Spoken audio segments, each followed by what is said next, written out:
kids to show me how. Yeah. So hopefully that helps. I almost forgot to record this. So Yeah. this is Bible study slash life recovery workbook. We're working out of this workbook. Yes, we're just about ready to finish with step 4. We're on the tail end of it, the workbook and the because we didn't finish last week. We answered up to, I think we're going to start at, well, after I pray, we're going to start at Corinthians in the Bible. That's called in the workbook. It also it's a constructive sorrow. So I will pray us in, and then we will get started. All right. Father God, I bring this group with you, and I hope there's a lot of people that's watching. If not, I hope they pass the word around.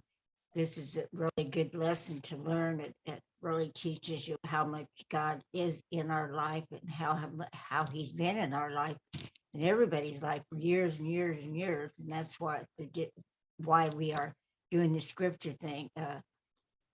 We're just given the basics, because you really would have to have a book in the workbook to really go into depth and do some of the stuff yourself, because it would take too long for us to do it. It would be better, if we could do it in person. So be with everybody, and I hope everybody gets something out of this lesson, and God bless everybody. Okay, now, so there is I found this a little bit later. I jump all over these things because every time I turn around, they're giving me something different. That's why I say you can't just stay with one thing, because but here is a verse that's in Lamentations. I think that's how you pronounce it. And it's chapter 3, and it's verse 30. And it says, "Let us search and try our ways, and then turn again to the Lord." In other words, I think what it means to me is, I think they're telling us that, we've had our way and stuff. Now we need to turn to the Lord, because that's where the answer is going to be. So I think that's what he's telling, it's showing you in the Bible. He's telling everybody to turn their ways. And that, in step 4, because you can't turn your ways if you don't admit that you had a problem. And you don't take an inventory of yourself and what all you've done, people hurt and stuff. I think this might be one of the worst, one of the real in-depth ones that you have to go deep down into yourself, because nobody likes you. And it's not just that addiction. There's a lot of addictions that people don't really know about. This one is just, you have an addiction to eating sometimes, and there's a lot of addictions you can go in. People just don't think it is an addiction. But that's kind of where I'm at right now is, when I was getting high and doing the things that I was doing, it was super easy to stop for me. Maybe not for everyone, but for me, like, I was just able to stop. Once I decided that I hit my rock bottom and I was in the situation that I was in, I was like, I'm done. Like, I can't do this anymore. So I just stopped. Unfortunately, because I still have that addictive personality, I've traded one addiction for the next. And I always joke, but I'm serious when I say it, is I put down the pipe and picked up a fork. Yeah, see, and that's exactly what I did. See, and but like in 2003, I did have the gastric. I guess I had it because I didn't feel good about myself, but I also just had it for my health, because I weighed 300 and some pounds, and my weight was causing my good leg to wear out more. So I had it, and it worked. It did work. I think I went down clear. I was 320 something, went down to 120 in a year. But it's just a tool to use, to learn to eat. So I gained some of it back, But then I had this last surgery and it must have done something because I lost some more weight. So, but you have to work. You know, people think this, they do the sleeve now. I had the old one. And the people think that, oh, that's a cure. No, it's not a cure. Right. It's like anything else. And it kind of reminds me of the Bible, you know, and finding God. You can use it, you can go have the surgery done, but you also have to participate in learning. Just like with God, it's not going to work if you don't know God. It's not going to work if you don't know, you know, if you just have it and then you go back right back to your eating habits again. So this is Right. just build it. And there's a lot of success that's been that way, especially on the sleeve. The sleeve's not as bad as the, but I see a lot of people had this, lost a lot of weight, but went right back to the same problem. Well, that's exactly what I did. I didn't have surgery, but I did start like a weight loss program, and I did very well.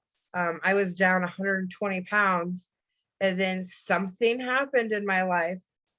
My best friend passed, and it was like I instantly picked up that fork again just to deal with the emotions that I was feeling. So When that's why I said, see, that's why, you know, we concentrate on the addiction, the drugs and stuff like that, but the eating also is a problem, you know, mhm, because that's what happens. You trade one thing for another thing. And right, that happens to a lot, you know, people until they realize, because evidently I feel that if you get hooked on something, you have an addictive personality. So it's not right. going to matter. It's not going to matter what it is. It can be anything. You know, people shop too much. I knew somebody that shopped all the time didn't have the money because they Yeah, like to shop. You know, so I think that's, you know, but they here they just are saying, you know, they're saying it's for the addiction of drugs and alcohol and stuff like that. But there's a lot of addictions that people go through that they don't want to admit. You know, I think I think eating is like a stress. A lot of people have stress eating. You know, they eat because they get stressed. yeah, Too.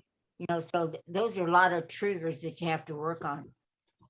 But then somebody told me once that like when you surrender to God, you can talk to God and ask God to help you with this problem and stuff. And if you're real serious, He probably would help, you know, help you with it. But I think it's a little bit different than drugs. You know, I think because the food is so reachable compared to the drugs. You don't get in right. trouble. You don't get in trouble with the law for eating. Well, and not only that, but like I think my biggest problem is the fact that you need food. Like you still have Yeah, to eat. So I still have to eat. Um, but so I can't just stop it. I can like yeah. I feel like if I could just like when I was smoking, I just stopped. One day I was just like, I'm done. And See, I that's was done. I can't do that with food. yeah. I don't. You know, I would probably still be heavy too if I didn't take this thing and really work with it and stuff like that. But I could probably gain it back real easy if I didn't. You know, because people do. You know, and Yeah. so I know a lot of people that shop shops. You just buy things that because they like buying, and there's people that steal things because they really want to steal it for the high. So Yep. that's why there's all kinds of different things that they're just concentrating on this. Uh, they use like your mental illness. You still seek drugs no matter what. So it's kind of like a catch-22. The government gives you drugs to help you, but yet street drugs also help you. So I mean, it's just like it's kind of like in order to work with the men, you have to give them the pills that they get addicted to, and they have to take them. And then if they don't take them, then they have all these psych things. So it's just like God's the only answer to any of this stuff. I mean, you have to keep him in your life. And that's what And you have to be honest with yourself. You have to, you can't be, you can lie all you want, but I guarantee you, what good's it going to do? It's not going Right. to help. I mean, it's still not going to help you. And you're still going to have that problem. You may not know. You may be a closet one, but God knows. And sooner or later, people realize that. I'm trying to find it. Okay, we're on.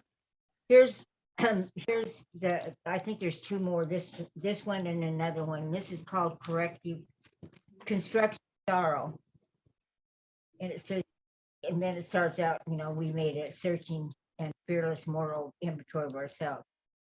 See, we all have to deal with sorrow. I mean, we may try to stuff it down and ignore it. We may try to drown it by giving it to our addiction or avoid feeling it by intellectualizing. But sorrow doesn't go away. We need to accept the sorrow that will be a part of the inventory process. Not all sorrow is bad for us. The Apostle Paul had written a letter to the church in Corinth that made them very sad because Paul confronted them about something they were doing wrong.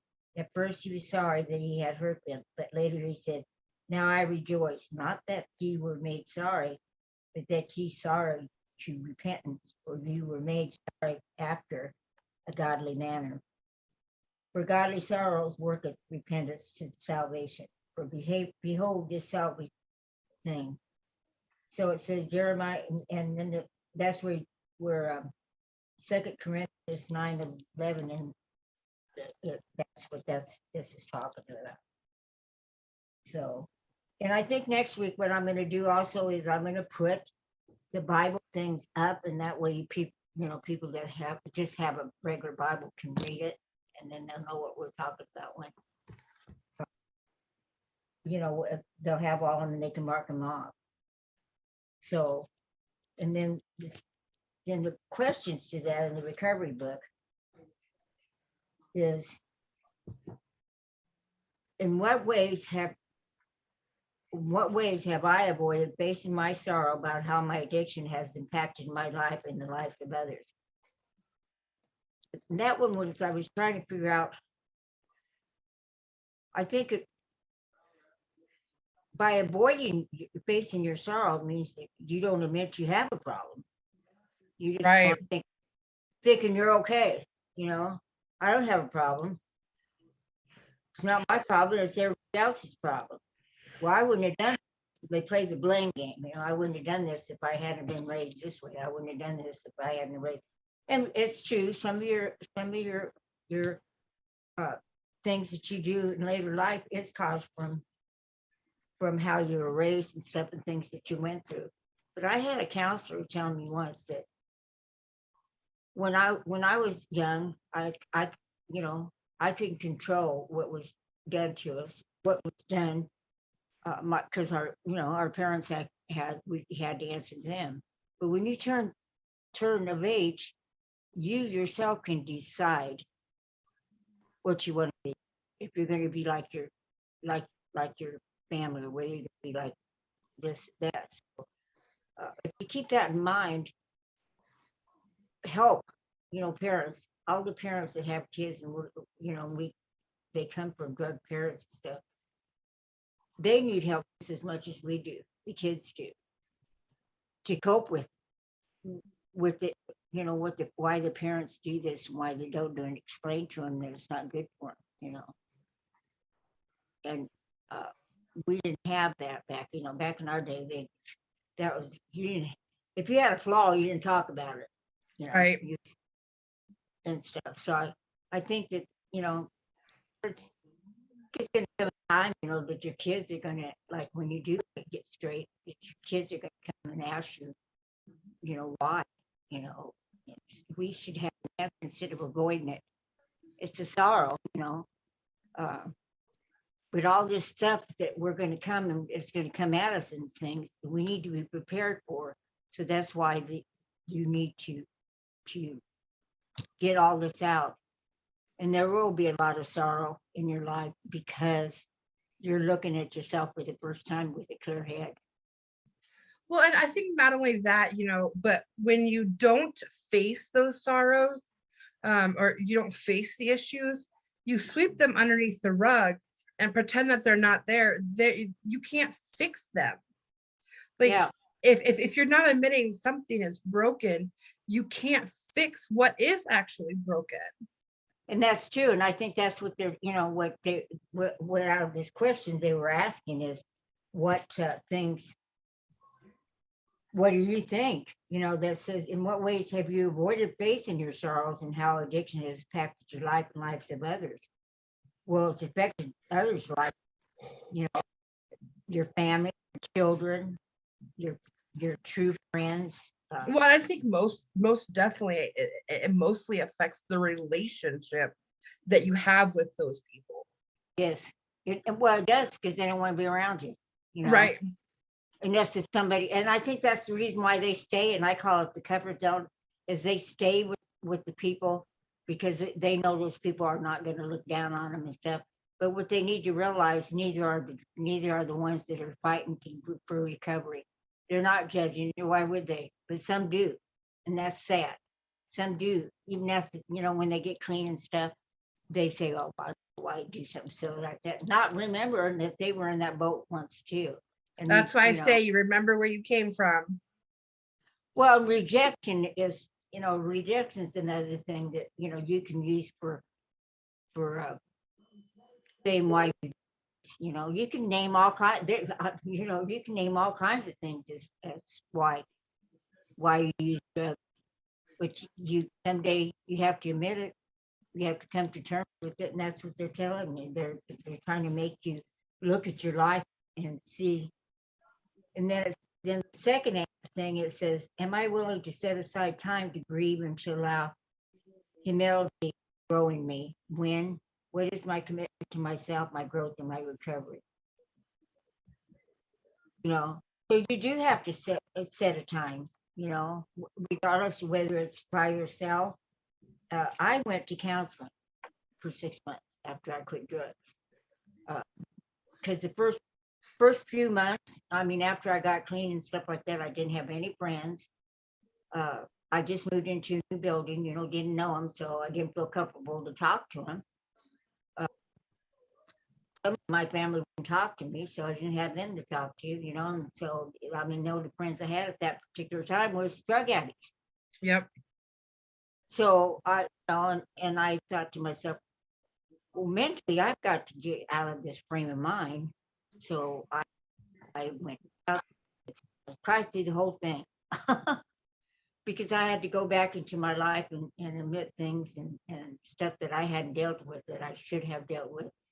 And that's my feelings and what I felt about this and that stuff. And I think that's where the sorrow comes in, because it's hard to go back in your past and relive this stuff, let it go.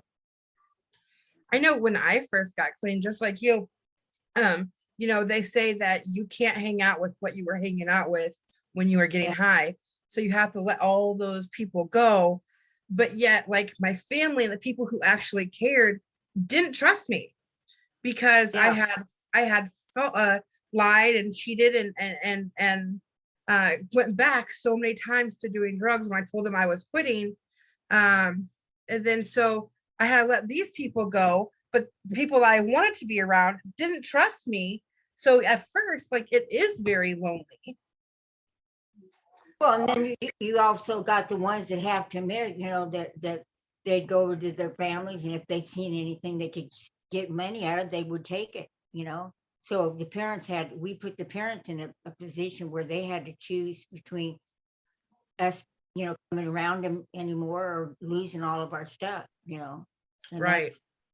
that's a sorrow too, that, that we have to deal with and have to admit that, not blame, which we do. Well, they don't love us, this, that, and everything, but you don't have a clear mind, so you're not going to think like everybody else. So, Right. and God, he called, I feel that once you get into God and a relationship with God and stuff, he will show you the sign when you're doing something wrong. He will give you, and it's up to us to listen for. you know, and that's why God is so important. People just don't realize it, you know. A lot of them think that they can do it on their own. Well, no, they can't, because you can't do anything on your own if you don't you can't move forward if you don't face all these stuff that still inside that you don't want to admit. Yeah, I completely agree with you, Sandy. I know, before I started giving things to God, it felt like I was standing still. Yeah. Like I felt like I was pedaling, pedaling, pedaling, but I wasn't going anywhere. And it wasn't until like I started letting things go that I felt like I was finally starting to move forward.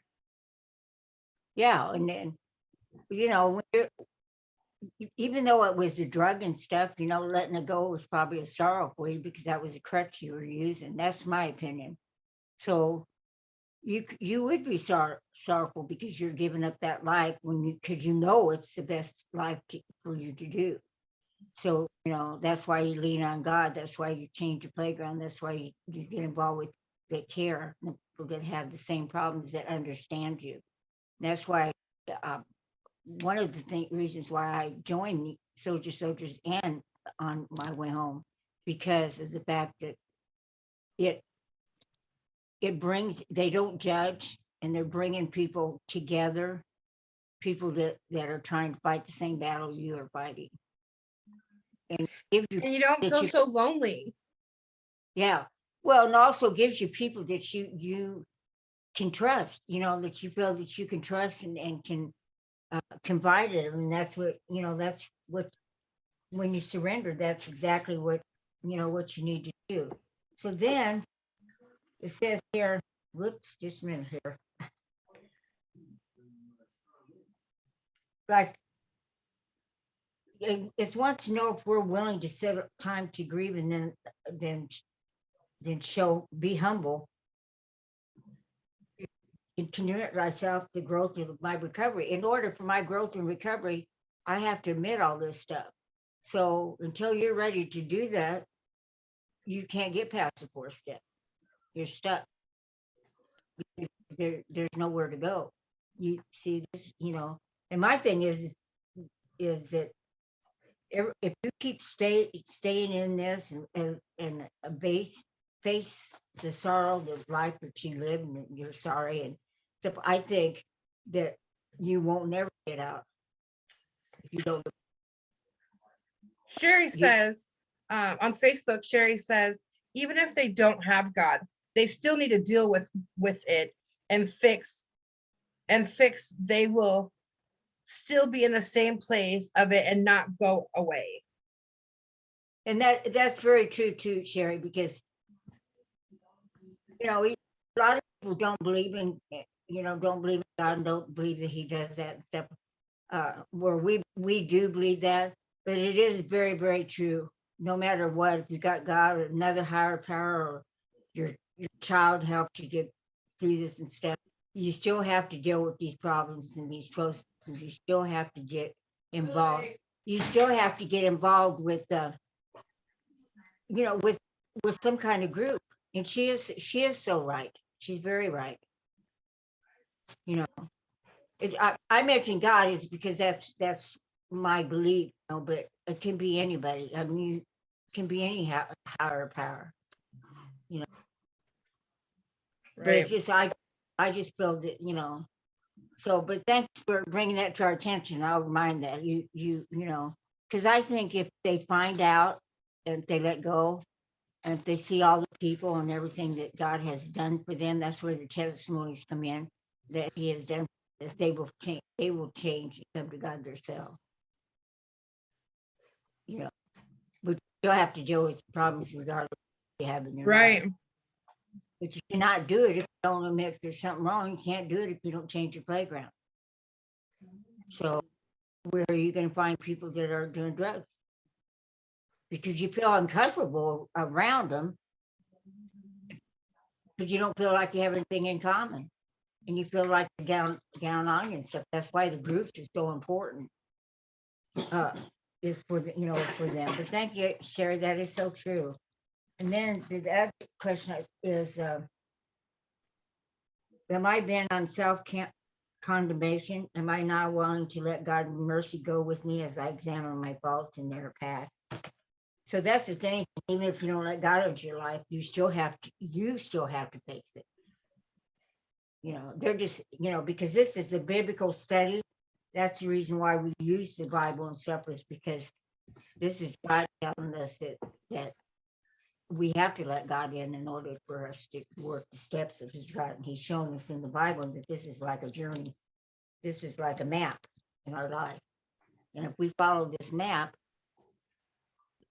and admit our faults, and I also think how you confront somebody, like if you're going to talk to them and stuff, you need compassion. I mean, nobody likes to come into a meeting where they think that they're better than anybody else, or they shouldn't be there, or they're just there, they're just there wasting their time is what they're doing. Right. You have to, in order to go to these meetings and find somebody and talk to somebody and stuff, you have to be willing to do all this stuff. If you're not willing to do any of this stuff, then why are you doing it? If you're not going to take an inventory, you're not going to look back, you're not going to try to solve why you feel you got into drugs and this and that, so you can move on, then you're stuck. You're not going to move on. It's like our pastor used to tell us, it's good to give your problems to God and stuff, but don't take them back. Right. He said, you lay him at his feet and he's already forgiven you for the sin. So he's saying, he used to tell us, he said, so he's already paid for our sin. Why are we taking our sin back when it's already, he paid the price for it? Right. And people, and it didn't really make sense to me until after I was in church a while, and I thought, yeah, so, that is so true. You cannot move, if you stay stuck in the past and keep saying, I did this, I did that, and you've just got to admit that that's what happened. You got to admit to yourself. If you don't want to talk to everybody, if you don't want to talk at the meetings, find somebody you can talk to. Find somebody that you can reach out to it and stuff in order, make sure that they are in the programs and they're in the same thing that you are, because I think a lot of people don't do that is because they don't trust people. They're going to give their dark secrets to people. So, and some people don't keep it personal. They don't keep what somebody tells them. So that's why it's so good. Everybody's doing theirs out on the open now to show people that it's okay to let your past out. It's okay. You don't have to hide what happened to you now. This is a way for people to understand that God made us all equal when we were born, and we just changed the chapters ourselves. And I think that's the reason why it's so important that these people open up. And I think now that they're starting to feel more comfortable giving testimonies and things like that, because they're reaching people that probably didn't understand drug addicts. Well, and society has made it more acceptable to be able to express yourself. So that definitely helps. Yeah. I mean, I remember even after I got busted for drugs and stuff, my kids would still be doing stupid stuff at home, and the cops would come and I thought to myself, they're just coming back here because they tagged this as a drug house. Right. And they'll say something, I'll say, just because my kid's doing something doesn't mean I'm doing it. I mean, it really made me mad because they would look down on you when you got in trouble and stuff. That's why it's so important. People reach out and let everybody know that you are human, you are a person. You are something. You're somebody's mother, brother, sister, child, and I think that forgiveness is what God wants us to do in the first place. So we need to forgive people, if they don't accept our apology and stuff, then there's nothing we can do, but at least we get it for. Sherry says, I know a lady since I was 2. She used drugs for about 18 years. It took her mother to pass for her to stop cold turkey. And I FaceTimed her about a year ago. She has stopped drinking. It has been 8 years when her dad finally stopped. Things are Praise possible God. anytime. Things are possible anytime. It's just a matter of time when they do want to do it. Yeah, see, because mine was when I mean, I wasn't going to church or nothing, but mine was my youngest son had his daughter. And I thought, man, this is ridiculous. So I quit. But she was my incentive. But then I also knew I needed something else besides sitting at home and fretting and stuff. So I joined a church. And that was the best thing I could have done. And that's why these meetings are so important, and people are trying to get people to understand the Bible, and people trying to get them to understand the groups and participate in things to show them that you don't have to have drugs to be happy. It's just a cover up. You got to get up. You're going to have that same problem. If you don't deal with it, you're going to have the same problem the next day. I can't ever tell you a time that I was happy doing drugs. It's all I thought I was, but after I got clean, I was happier. Right, absolutely. At least I knew what I was doing half the time, most of the time. But I learned a lot. I learned a lot about myself because I chose to let go. People have to face their sorrows. They have to face things that they've done to themselves, to their families, and if they don't, then they cannot have a healing.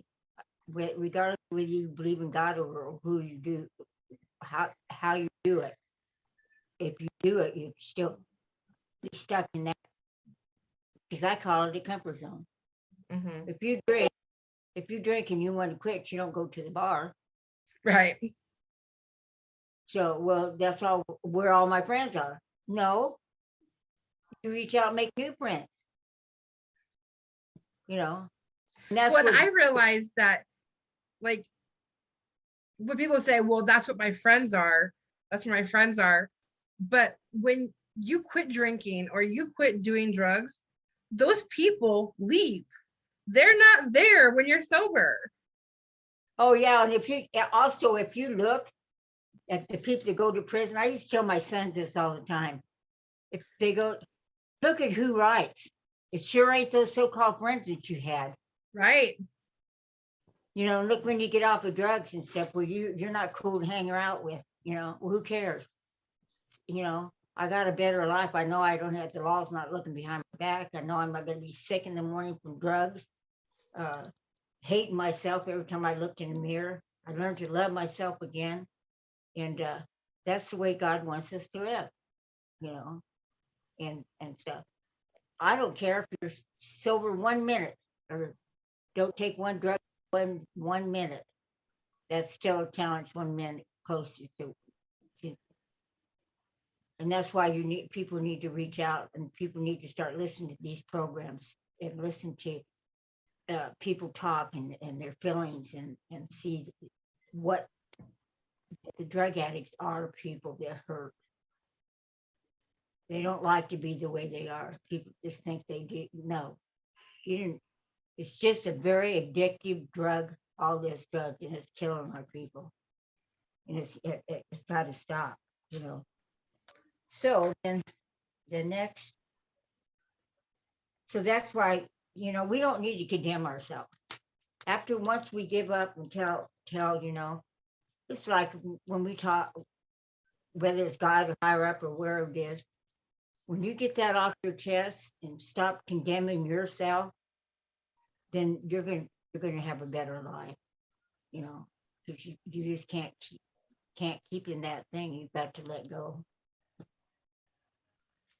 Sherry said that is true. You will always have the problems, even if you're on drugs.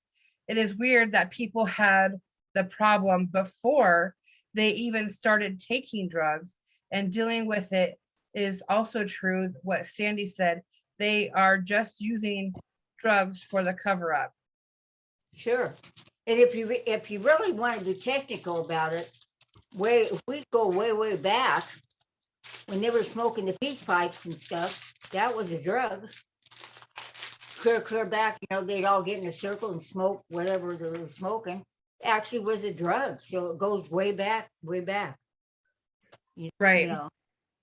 And so it's just like you start out eating a little bit, and then pretty soon you have to have a little bit more and a little bit more because it makes you feel good, and that's the way with the drug. Except for when you wake up and look at yourself in the mirror, it's not so good. Right. Because you know that you can do something about it, you just choose not to. And stuff, but you can't do it alone. So you cannot do it alone. You have to have some kind of support, because loneliness can lead you right back into it again.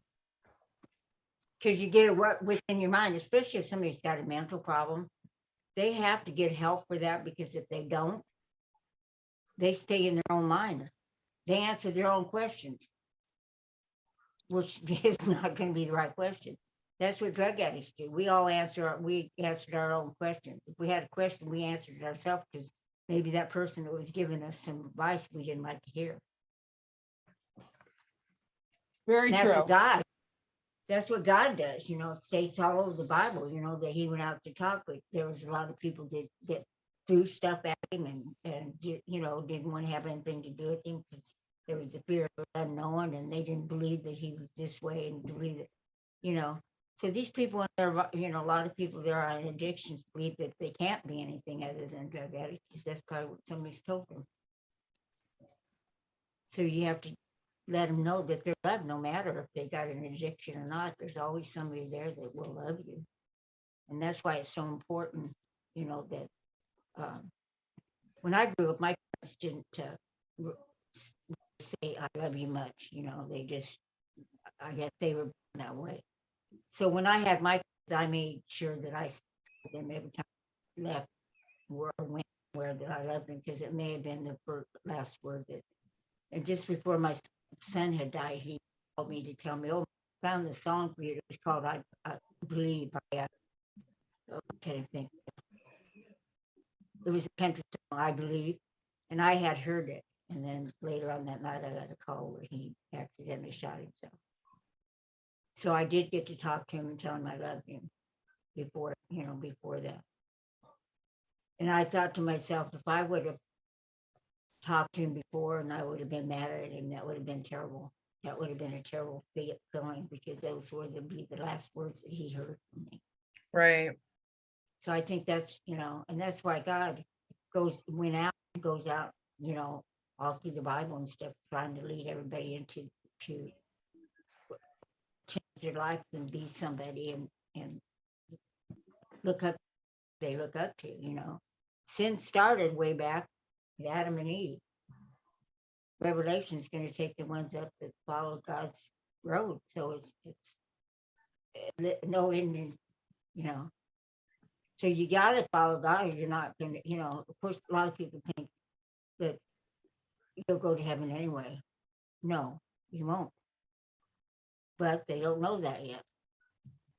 And that's where, in number 4, that's where the chapter goes into Revelation. That'll be the last section of this. And it's called God's Mercy. And let me see, I got that marked too. If you want to go to Revelation 20:11 through 15. So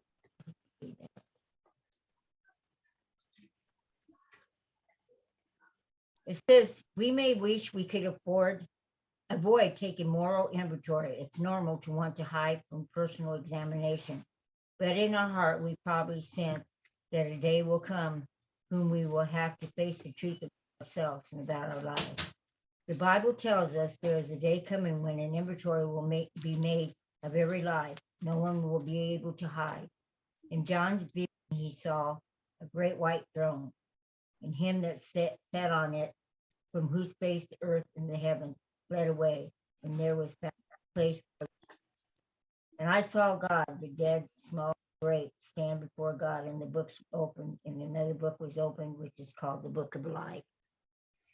And that's where we're going to be judged. People think, that's what he's telling us in Revelation, that if we don't get rid of fears and get rid of this stuff and stuff, God will judge us at the end. And that's in Revelation 20:11 through 12. So it says here, it's best to do our own earthly moral inventory now so we can be ready for the one to come. Anyone whose name is in the book of life will be saved, including all whose sins have been atoned for. God's offer of mercy are left. No one will pass that test. Perhaps now is a good time to make this, that our name is in the right book. So that's what this is, telling us we got to get ready too. And that's why people can just, that's why whoever's doing the 12 step, regardless of whether it's in the Bible or whatever it is, that still says you've got to take inventory. So that, God's just telling me in the Bible, that you have inventory. You can't go through the gates if you don't. So that, so these are things that are in the Bible. People can believe them, people can't, but I always said, I always said to people, like, I went without declamation, I used to say to them, give it 30 days, study about God and talk to a relationship and stuff, and see 30 days and see if your life doesn't change within those 30 days. Right. Could you try everything else? Why not that? Right. Because not really. But it says, taking a moral inventory of ourselves here on earth will help to prepare us for life to come. Is anything standing in the way of my taking action, says it's pride or fear? I'm sure well, not now, but I'm sure there was, and I'm sure, I don't know if the women or the men have the most pride, because they don't want to their shortcomings, or they really believe in their mind that the drugs are the only way to cope with life. That's telling you different. It's up to you, Fear. There's fear. There's fear of people giving up drugs, I think, because they don't know what it's going to be like because they're so used to drugs. Or they're afraid of facing their inventory. That's true. And a lot of people don't do them. A lot of people don't even do the steps, which I didn't do the steps, but I was ready to quit though, and I changed. Same. But I guess I did my own steps when I went to church, because they had a lot of counseling there and a lot of people, and I was around positive people. You go into a drug world, you're not going to find no positive person in there to tell you you're doing wrong, because they wouldn't be in that drug world if they were, Right. So that's, so I learned a lot from church. So I guess I was doing my own 12 steps at church. So then it says, as I trust God in step 3 and able to let go of my pride and fear, and step 4, allow his will to be expressed in me. If so, write a prayer out with trust and willingness to complete step 4. So that's what I want. You don't have to have a book to do that. Just write on a piece of paper and write a prayer out. That's it. Something all of you guys that's watching can do is allow will to be expressed in me. So that means you write out a prayer of trust and willingness to complete step 4. So you write a prayer giving yourself to God, tell him, we've been talking, telling him that you're willing to try, you're willing to go through these steps to get to a better life. And that probably, then you write down a list of resentments, fears, wrongdoings, and character flaws, such as pride, jealousy, domination of others, self-centered needs, wants, and so forth. So that's fears. So these two things that anybody can do, they don't have to have a book to do it. But if they want to read, read next week, I'm going to put them on the pages for the Bible verses that's in there, and because you can look it up in the regular Bible, the things is that's something that, and that's actually into the chapter 4. No, wait a minute. Yeah, that's actually. Look, let me see. Yeah, that's actually.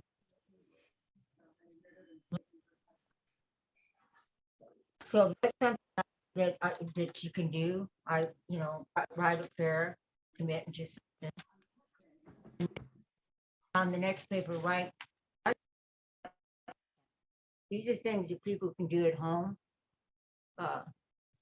Just all these things I'm telling you to do, and that's write down a description of your resentments, and then your wrongdoings. What actions have you committed which would oppose my own and God's values, or even your own values? If you look at it, would it be something you would normally do when you're doing drugs? Do you act different? Things like that. Then your character flaws. That's honesty, character strengths we are building here. So be as thorough and honest as possible to move forward. Where have I acted out of pride, vanity, or sense of superiority? See, these are all questions that you can answer. So, in other words, take an inventory of everything that you see that you need to get past. And then the last one is, where and when have I tried to dominate others? All the time. If you're doing drugs, you dominate them all the time. Right.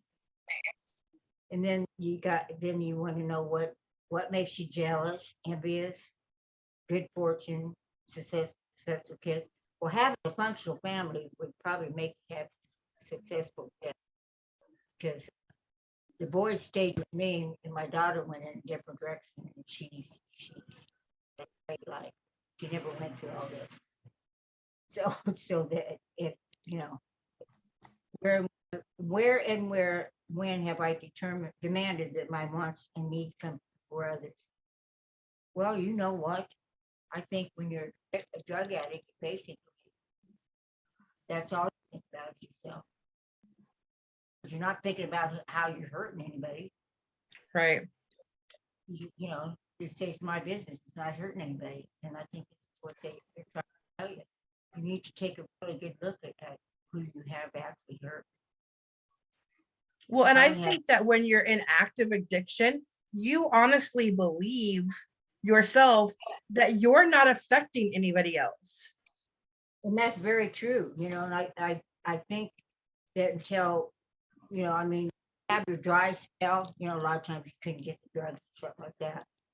Because when you take a good look and stuff and you just, that's when I think you go all over town looking for it, or stealing to get a fix and things like that, because you don't want to look at yourself, because it's painful to look at it. Because like if you go 5 days without it and stuff, you should be on your way, but you don't. Once it comes back, you go back because you have the same problems. And that's what God's asking you to do, is take a look and do an inventory. And that's what an inventory is called. You need to do an inventory of your life and things that you've done, and take a good look. Really take a good look at the life that you're leading and what you're doing and how you've hurt people. No matter if it hurts you, no matter if you just can't stand the pain and stuff, God will go with it somehow. Just you have to have it somehow. You have to find a way, or you're never going to be happy. And your kids are going to go on generation, because you live in a dysfunctional house. So I think why it's so important. Uh, and if you guys have a hard time writing these inventories down and stuff, give me a call and I'll talk you through them. Or, you can talk to me, you can talk to Tara, you can talk to any of us women on our way home. If you're having trouble really getting past it and it's too painful, then just call somebody. Just call. You can call me anytime you want. I don't care if it's day or night. If you need to help with this step, if you need help to get it out and stuff, it's all confidential. What you say to each one of us girls, if it's something that you want to keep secret, it will be kept secret.